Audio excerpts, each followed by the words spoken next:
Welcome to Pirate News. I'm Bryn Connolly. And I'm Brianna Bernath. Today, we will cover everything from campus events, Seton Hall sports, and your 5-day weather forecast. A career speed networking event will be held tomorrow evening in the Chancellor's Suite from 5 to 7 p.m. The event will run much like a speed dating program in that an employer will be allotted 10 minutes to talk to a group of 4 or 5 students before that group moves on to the next table.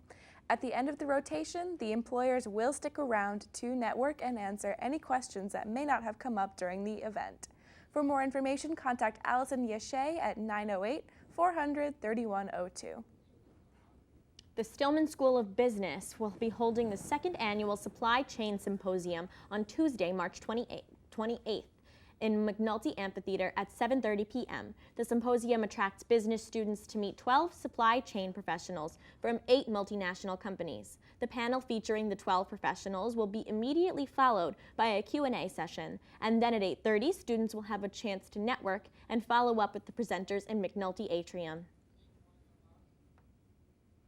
The university is hosting a seminar on the state of Cuba's current political issues and where things could end up for this small nation in the future. The panel discussion will be led by 3 distinguished experts on Cuban culture, Anthony De Palma, Ted Hankin, and Jose Manuel Prieto. Traditional Cuban cuisine will be served during the presentation, which is sponsored by the Joseph A. Unanue Latino Institute. The Data Science Club is only 3 weeks old and already working toward a more efficient future. The club has already laid out plans for 2 major coding projects. The first focuses on a self-driving car named Joanna, estimated to be completed by fall 2017. And the second is centered on a flying robot built from a 3D printer. The club meets in Space 154 on the first floor of the library every Monday from 8 to 9 p.m. And now we'll head over to Matt Lamb with your Seton Hall Sports Update. Matt? Thanks, Bryn. Hey, Pirate Nation, this is Matt Lamb here with your Seton Hall Sports Update. Let's start off talking about this past weekend by heading to the Diamond. The Seton Hall baseball team traveled to Gainesville to take on the second-ranked Florida Gators. The Pirates lost Game 1 on Friday 8-0, but split the doubleheader on Saturday, winning the first of 2 games by a score of 3-2 in 13 innings, while falling to Florida in Game 2 by a score of 4-3. In the victory, Mike Caputo laid down a bunt on a squeeze play to score Joe Potoselenko to tie the game with 1 out in the top of the 9th. And in extras, Caputo delivered a sacrifice fly to left field, scoring Rob Dodonna in the top of the 13th. Gina Ryan Testani tossed 6 scoreless innings of relief to help the Pirates rally for the victory. Seton Hall is now 7-8 on the year, heading into their next slate of games. 3 this weekend as part of the Strikeout Cancer Classic. The Pirates will next face Manhattan at home at O&T Carroll Field this Friday at 4 p.m.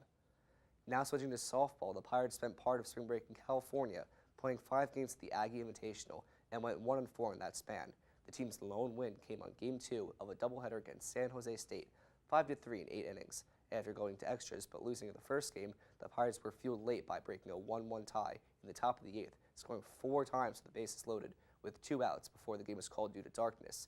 Sarah Foster was 3 for 4 with a double and a run scored from the leadoff spot, and both Alexis Walton and Haley Artiga chipped in with multi-hit efforts. The Pirates ended their getaway falling to tight contests to Iowa State twice and then UMass on Saturday, all by a combined 4 runs. Seton Hall plays next at home at Mike Shepard Senior Field on Wednesday at 4 p.m. against Stony Brook.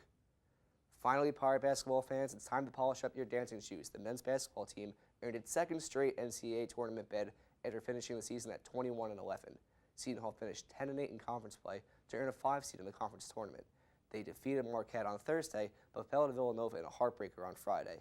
The Pirates, however, earned a 9 seed in the field of 68 on Sunday, drawing the Arkansas Razorbacks out of the SEC as its opponent in the South region. If the Pirates were to win, it would likely face North Carolina, the number 1 seed in the region. The Pirates will take on Arkansas this Friday, March 17th at 1:30 p.m. in Greenville, South Carolina. The game can be viewed on TNT. If you would like to attend, fill out the tournament form, the ticket form on shoepirates.com. And that's a wrap for Seton Hall Sports Recap. Once again, I'm Matt Lamb. Now back to Bryn and Brianna with more of the news that you need to know. Thanks, Matt. The Slavic Club will sponsor a lecture on Russian Revolution, Utopian Myths, Violent Reality by Dr. Nathaniel Knight on Thursday, March 16th from 6:30 to 8 p.m. in Fahey 236. The talk will focus particularly on the revolutions of 1917 and their legacy, as well as the breakup of the Soviet Union and its aftermath.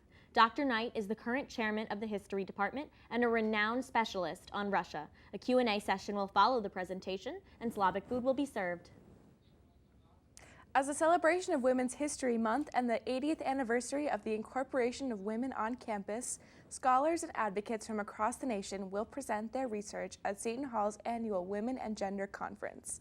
The event will take place on March 24th from 8 a.m. to 4 p.m., and nominations are currently being accepted by the Women and Gender Studies Advisory Board for the annual Woman of the Year Award, which is presented at the luncheon to an individual who has made significant contributions to the success of women at the university. Registration for the event is free and open to all members of the university community. Now we'll head over to Joseph Cellini with your 5-day forecast. Joseph? Thank you, Brianna. I'm Joseph Cellini here with your 5-day weather forecast for the South Orange area. Continuing from last night's snowfall, today we're going to be getting some heavy snow and plenty of strong winds. Temperatures are a high of 31 and a low of 22, and winds are expected at 28 miles per hour, calming down to 16 miles per hour later in the evening. By the end of today, you should definitely expect at least 1 full foot of snow. Tomorrow we'll be seeing some cloudy skies with a possibility of a few flurries or maybe some snow showers. Temperatures are a high of 30 and a low of 19, with winds estimated 19 miles per hour during the day, calming down to 15 miles per hour by nightfall. Some of those clouds will start to clear up later in the evening, with the occasional snow continuing to fall. On Thursday, it's going to be sunny with a few clouds during the afternoon with a high of 34 and a low of 16. Winds will start to calm down a little bit more with a high of 14 miles per hour during the day and a low of 11 miles per hour during the evening. Any clouds that do pop up during the afternoon will mostly be cleared up by nightfall. By Friday, it's going to be mainly sunny except for a few afternoon clouds. Very similar to Thursday, but a little bit warmer with a high of 38 and a low of 20. Once again, those clouds will be clearing up later in the evening and winds will have slowed down to about 10 miles per hour. Saturday will be more or less the same as Friday during the day, mostly sunny with some afternoon clouds, high of 37, low of 28, but then things are getting a little bit more interesting when the sun goes down. Partly cloudy skies early in the evening, followed by some snow showers as the night progresses. Could become rain by Sunday morning, but it's too early in the week for us to say for sure. And that just about does it for your 5-day weather forecast. Once again, I'm Joseph Cellini, and now back to Bryn and Brianna with more Seton Hall news updates. As of this month, construction will officially begin on the University Center. Associate Vice President of Facilities Engineering and Business Affairs, John Signorello, said that the expansion will include a new seating area for students with meal plans, as well as updates to be made in the kitchen and the dining room. The work will be done mostly over the summer months so as not to disrupt students who are already feeling the inconvenience of a campus under construction. This concludes our broadcast of Pirate News. I'm Bryn Connolly. And I'm Brianna Bernath. Thank you for watching, Pirates. Enjoy your snow day.